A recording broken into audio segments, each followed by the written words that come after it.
Yes, good morning to all. Now, already we in last class we have discussed about the concepts of statistics and economics introduction, isn't it?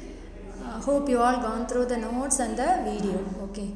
Now we'll start as per the lesson plan. I told you statistics introduction, collection of data, organization of data, and so on.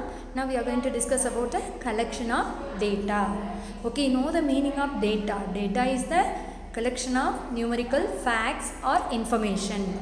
Okay, we need to collect the data for the sake of investigation, research, solving the problems, whatever it is, we need a data. If you have a data, you will get accurate information about the issue or what is going on or progress.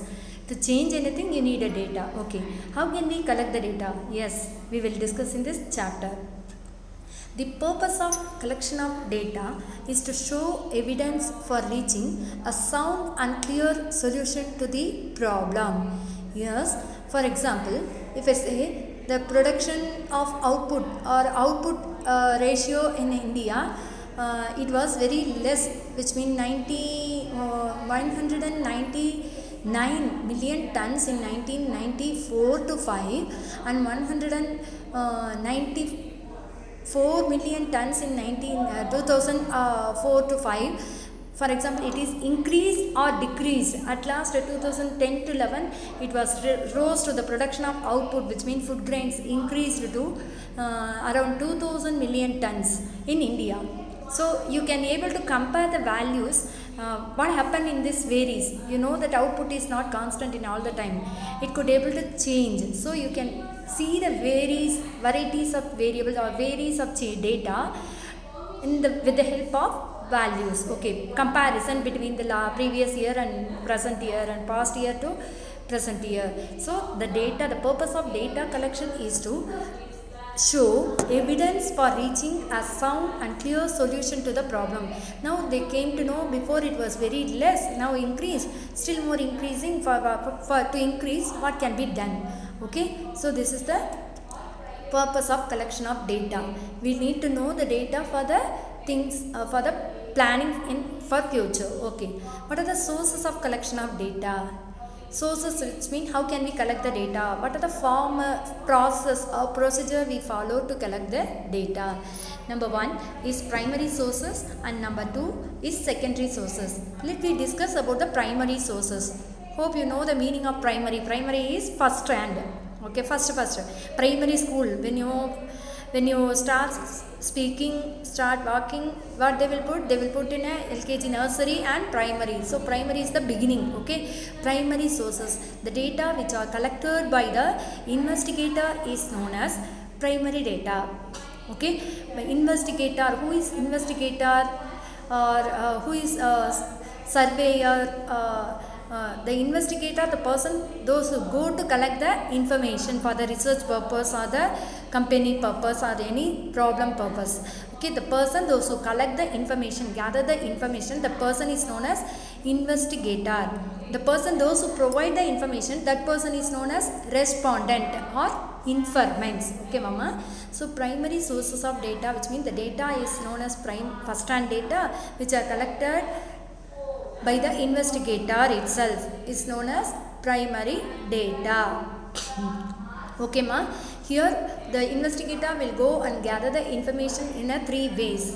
One is direct face-to-face interview or personal interview, we used to say, and next mailing questionnaire method, telephonic method, and so many things are there, we will discuss later. So primary data, you came to know the data which are collected by the investigator from the informants. For example, now I am the economics faculty, I will come to you to collect the feedback of economics class. I am the investigator, you are the respondent, or I am the investigator, you are the informants to give the information about my inquiry. Okay, ma? So primary says the primary sources. Next, secondary sources. Of course, secondary sources, which mean the data already have been collected by someone else and processed, scrutinized and tabulated by some other person. It can be an agency, which is known as secondary data, which are used by the investigator. For example, now I am using the NCERT textbook to explain the concept for you, isn't it? So the economics NCERT textbook was prepared by some other economists. They gather the information from many sources. Okay, so the data have been collected and processed, which means scrutinized and tabulated by some other agency, which is known as secondary data.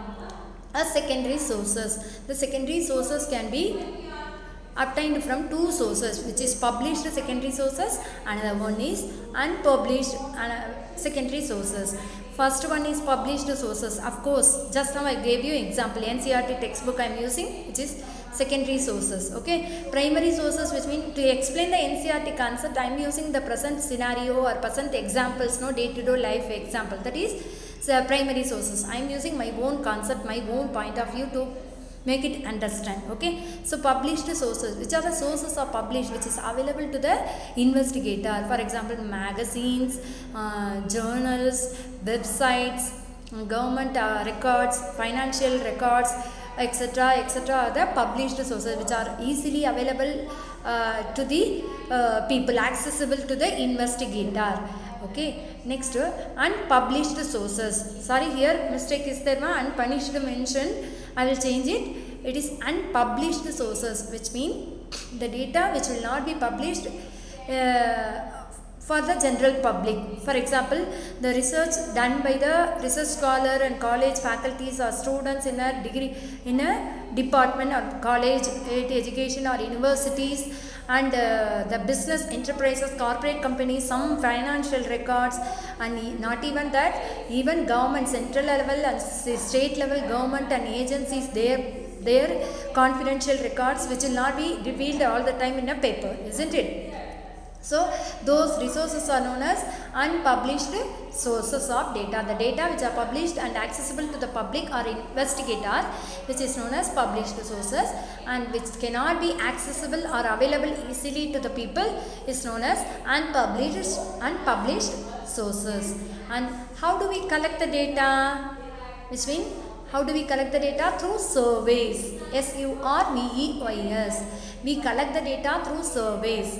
Of course, we go gather the data from the respondents. I told you, I am the economics faculty, I am taking class. If I want to know the feedback from you, I am the investigator, you are the respondent or informants. INFORMANTS,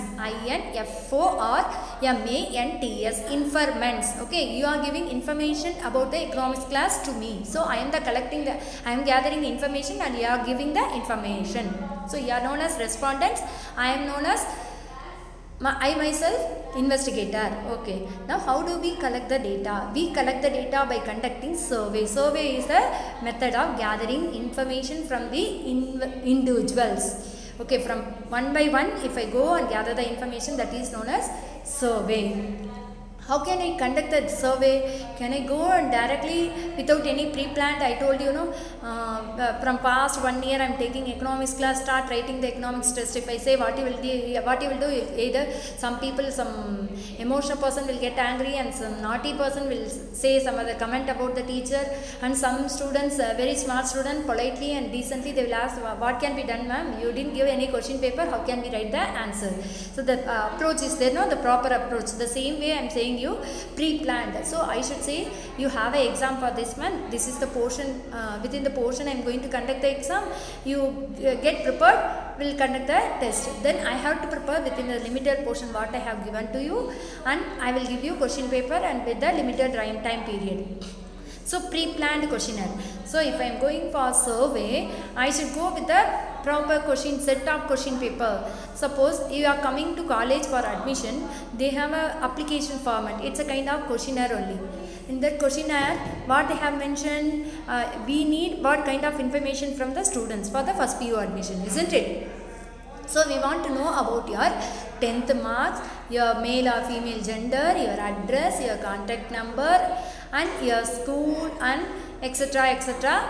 We are gathering, isn't it? Your language opted, and now you have what combination you are going to apply. So everything we gather in the application. That format is known as questionnaire. Wherever you go, there will be a questionnaire. If you go to bank, they will give you application. That is the set of questionnaire, because they need these kind of information from the customers. Okay, so if you go and apply for the government exam, there online, click on the application, they will mention, if you click on the application, what they have mentioned, The question details will be there. Name of the student, candidate, how much you are paid, the bank details, check number, DD number, and the exam center where you are applied, and eligibility criteria if they said PG or UG to write the exam.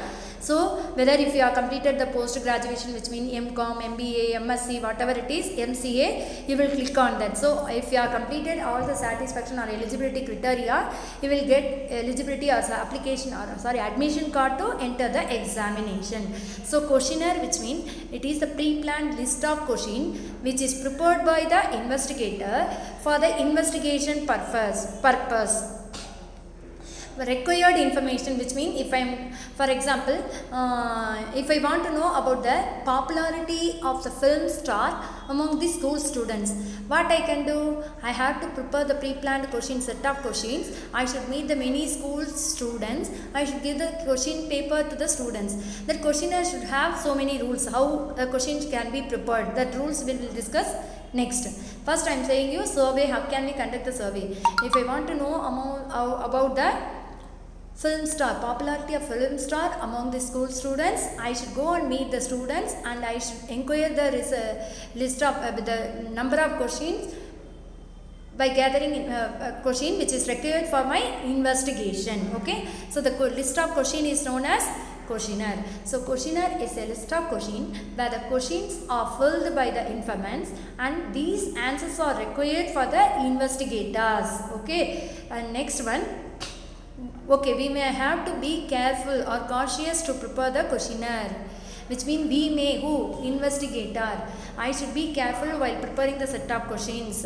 So, how it can be? Now, there is a general rules for constructing questionnaires. There are 6 rules are given, repeated question and very simple and easy to understand.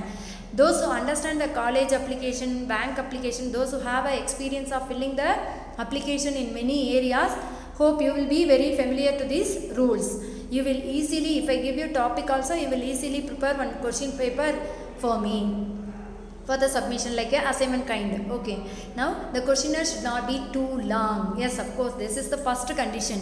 Wherever you go, only even in examination also the answer can be long, but the question paper will not be long, isn't it? He'll be saying, the students used to say in a fun, ma'am, question paper is easy, but answer, they are asking the simple format question, but answer is too lengthy, isn't it? If I, instead of asking you, hi dear, how are you, how was the lockdown period, have you learnt in online classes, like this, instead of asking, hi, what you did in holidays, have you learnt? This question is simple, isn't it? Instead of that, one lengthy question, how much you spent the time for writing and reading, what you did the remaining times, so many questions. If I ask, no, you can't answer for all the question at the stage, isn't it? So the question should not be too long. It should be short and simple, easy to understand by the respondents. See, the number of questions should be as minimum as possible. So I should not increase the question more than 10 to 15. If I increase the question, people will be tired of filling the application.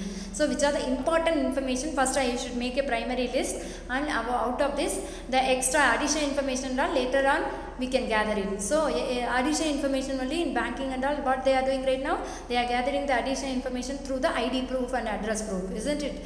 KYC, know your customer. Have you heard about the KYC? So in that KYC, what they have done, you have to submit your Aadhaar card and address proof, everything. So that and all will collect with the additional information. So number of questions should not be too long. First condition.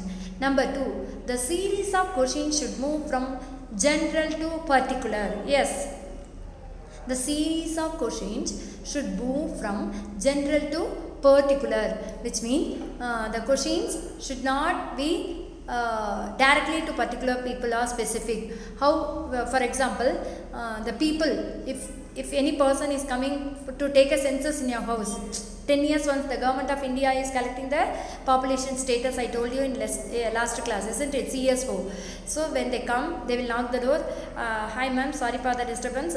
Can you spend me 5 minutes? Not even not only the census people, but also the marketing executives. They will also knock the door and politely they will ask you, sorry, I am disturbing you, can you spend for 5 minutes, like that they will ask you. So they will ask you how are you, had your breakfast, and general question. They will go and detail information about the census of India. I am saying they will ask about the father, head of the family, mother and children's detail and age, occupation, education and property, etc., etc. So general to particular you should go. Okay, so for example, if you want to know about the electricity bill increasing in a particular area, the people feedback or opinion about the electricity bill rising rate. How do you go? First you will ask, do you have electricity connection, ma'am? Is it commercial or household connection? You ask those questions. If they are comfortable to give the answer, and you can go forward to the next question. Do you feel it is justified or accepted when the current bill or electricity bill increasing in the recent days? So if you go with the general to particular, the people will be mentally prepared to answer for your question. Okay, directly you are going and meeting without introducing yourself and without having the minimum conversation. Immediately if you ask these questions, that will not be a good mark. So the question should move from general to particular. And next one, next rule is the question should not be ambiguous, which means confused or no clarity. For example, if what question you are asking to the respondent, they should understand, should be simple and easy to understand for the literate and illiterate too. Okay, wherever you are going and gathering the information, better you use the regional language if they are comfortable. Okay, you can ask aita, utta aita, yen madidira, idu kodtira, detail beku, government inda barta idiri. So these kind of questions you can ask to the people. You should make them to comfortable to give the answer. Ambiguous question mean you should not make confusion. For example, if I am explaining the economics, I told you in the beginning it's the statistics for economics subject only we are teaching, and first chapter is introduction to statistics. In that economics introduction also included. So you should know first economics and father of economics, then we will discuss the data and statistics. Okay, so if I say in format, and the syllabus frame also I have told you in the first lesson, isn't it, first class. So if you will get a clarity, yes, what I am teaching now, statistics part 1 I am teaching, now in part 1 second chapter I am doing. So if you are not giving the proper information, it will be confused for the person and they get irritated to respond to you. So at last your output will be nil. So better you should be well prepared to present your collect the data. And next one, the question should not use double negatives. Question should not use double negatives, which mean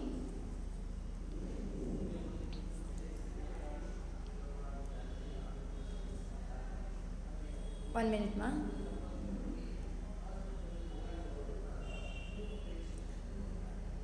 The question should be precise and clear. The third point I forgot, that's what.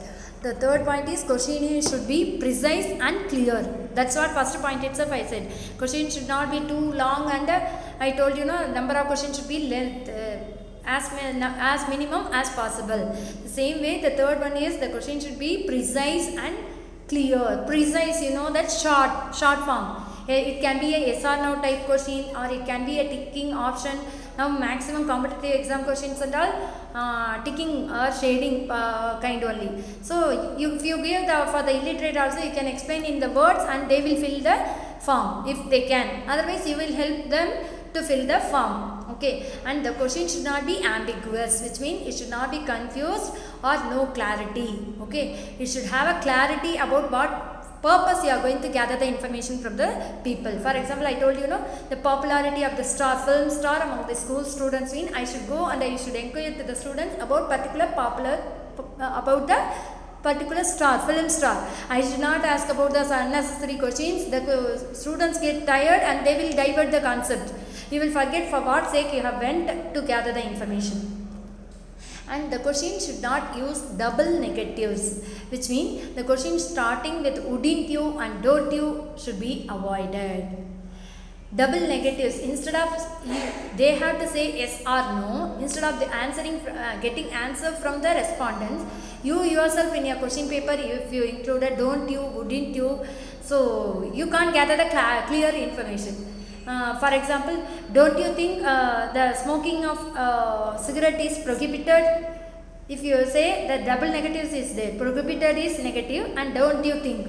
So instead of that you should ask, do you think the smoking of cigarettes should be prohibited? So they will say yes, it should be prohibited, or no, it should not be prohibited. It based on the people interest. So this kind of the double negative should be avoided in the question paper. So the people cannot understand whether you are asking the positive manner or negative manner. So they should understand. So always you keep your question paper in a positive way. Let them give the negative answer. Let it be, it's their opinion, isn't it? And last thing, the question should not be a leading question which gives a clue about how the respondent should answer. Yes, now we came to the point. The question should not be leading question. A leading question, which means you hope you cross the 10th standard, you would have seen so many TV programs and channels programs. When the elections are coming, or when the exam is getting over, or some cricket, IPL cricket is going right now, before the match or before the match gets over, the TV channels and all predict, isn't it? And especially they will gather the information from some of the people respondents, especially the election polling, pre-polling election or pre-election result, like that. They will have a debate and conversation in the TV channels. They themselves, the political parties, those who have a channels, they themselves, they gather the information from their particular political party, and they give the solution to the people, will give the wrong image about the result. They will say yes, maximum people they are opted for this party or this symbol only. So hope this time the government may change, or this will happen, or government will remains same. So many opinions they will give. So the same kind you should not do in the investigation. That's what here saying. The question should not be a leading question which gives a clue about how the respondent should answer. You should not say while asking the question only, I'll give you a wrong question. For example, what you have your future plan after the college course? Either you want to go for a job or you want to be a housewife. If I give the clue, no, they will, okay, they think based on the investigator, what they will think, whether I have to answer for housewife or I have to go for a job. They will see the face and they will give some wrong opinion. Though they have some other opinion, they may give within the two options only they have given, or maybe they may have so many options, or career plan, maybe they may be having some personal talent, maybe keeping the class after the graduation, to keeping the musical class or dance class or training of tailoring, or so many self-employment ideas, so many things the women may have, the college girls may have. But instead of giving the option to the informants, you yourself, investigator yourself, you are asking after the degree or college days, what you have a plan, whether you are planning to go for higher studies or job or household wife. What kind of question, ma? You should not ask such kind of question. You should ask, what is your career plan? What is your future plan? They will give their opinion. Okay. Then at last, the question should not indicate alternatives to the answer. The question should not indicate alternatives to the answers, which means you should not say in a question itself the answer, alternative to the answer. For example, drinking this brand green tea is good, no? You feel it is good for health. If you say, no, yes, that brand is good for health, or the tea is good for health. So you are giving the clue in the question itself. So you are expecting from the respondent they have to answer within your question paper only. You are limiting the boundaries of the informants. Though they have a broader knowledge, you are limiting their knowledge. You are limiting their opinions. So this brand of green tea is good for health. Do you think, is it true? If you ask, this question is wrong. You should not say, do you think drinking of green tea is good for health? They will say yes or no, and especially this brand is okay, their opinion. Okay, so you are going to gather the information from the respondent, not from your point of view. So these are the general rules for constructing questionnaire. Number one, the number of questions should not be too long. It can be minimum of 10, maximum of 15, and it should not be. It should be precise. It should be precise. Okay, precise and clear. It should not be an ambiguous question, and it should not use the double negatives, and it should not be a leading question, which means giving the clue to the respondents. At last, it should not indicate the alternatives to the answer.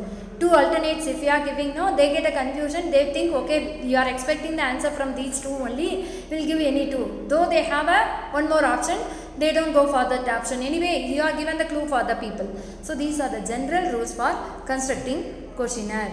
And next one, the questionnaire may consist of structured or unstructured. The structured questionnaire, which means it can be a closed-ended, which means the question can be a two-way question or multiple choice question. You can give either yes or no, which is two-way question. You can answer to the investigator, or the respondent can answer to you either yes or no. Are you working? Yes or no, they will answer.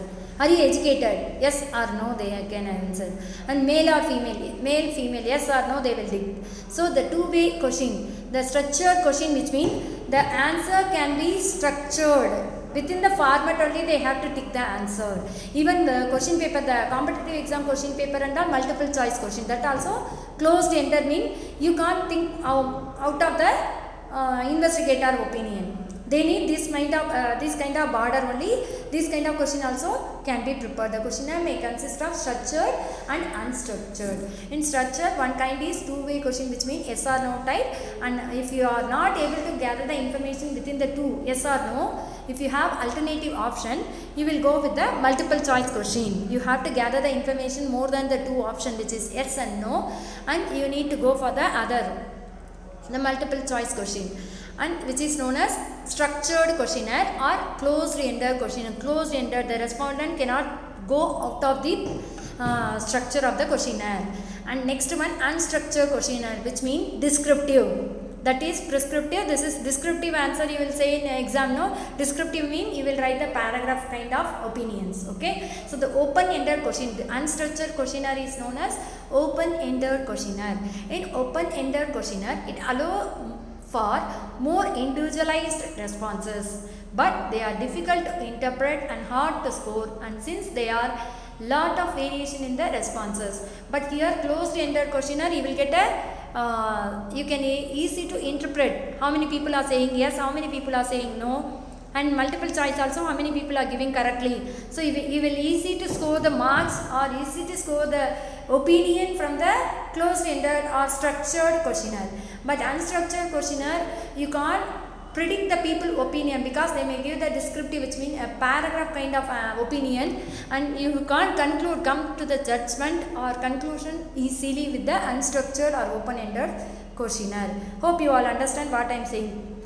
For example, instead of the new education policy, if I ask the MCQ or yes or no type question, for the structure I say new education policy is applicable, is acceptable for the next generation, yes or no you will say. Okay, do you feel it will be helpful for the betterment of the students, yes or no you will tick. Suppose if I say the opinion about the new education policy in your own point of view, how can we modify it or how can we implemented, or give the steps or techniques to adopt or implement the new economic policies or new education policy. If the government giving the open platform, which means open-ended question, they are giving, you will be writing in a paragraph, will be saying yes, new education policy. Some people will say no, I don't know about the new education policy, what are the rules are implemented by the government, whether it is available to the government students or not, is it affordable, the teachers will be okay, the students will be acceptable. So many opinions you will say in a same paragraph. So nobody can able to conclude easily. But in closed-ended question, what I said, easily the people will tick the answer, you will get conclusion. And mode of data collection. There are three methods, basic ways of collecting the primary data. I told you primary sources and secondary sources. Primary sources, which mean the data which is collected by the investigator from the respondent, which is also known as first-hand data, which gives the accurate and reliable information. Okay, so the mode of data collection. There are three basic way of collecting the primary sources. One is personal interview, number 2 mailing questionnaire method, number 3 telephonic interview. Okay, personal interview. What is personal interview? Of course, everyone will be familiar with the personal interview. which means face-to-face interview. When you go to job, when you come for admission, the people will be asking LKG and all. Now personal interview is going on now. They'll ask you to tell your name and ranks or colors identification or whatever it is. So you will say. So this method used for when the researcher has access to all the members. Personal interview is easy where the respondent is easily available to the accessible to the investigator. If the person is staying in a foreign country, I should use either mailing method or telephonic method. Okay, so the investigator conduct the face-to-face interview to the respondent. Here, when you have a lots of money, like government is conducting the personal interview, Census of India. They are house to house, they are coming, they are appointing the school teachers to gather the information. House to house, they will go and they will gather the information. If you have a lots of money, if you get a lots of time, you will go with the personal interview. But you need as accurate information. But drawbacks of personal interview is it consumes more time and money. Okay, then next one we will discuss the next concept in next class. Thank you all. Hope you all understand about the collection of data. Go through with the material. Thank you very much.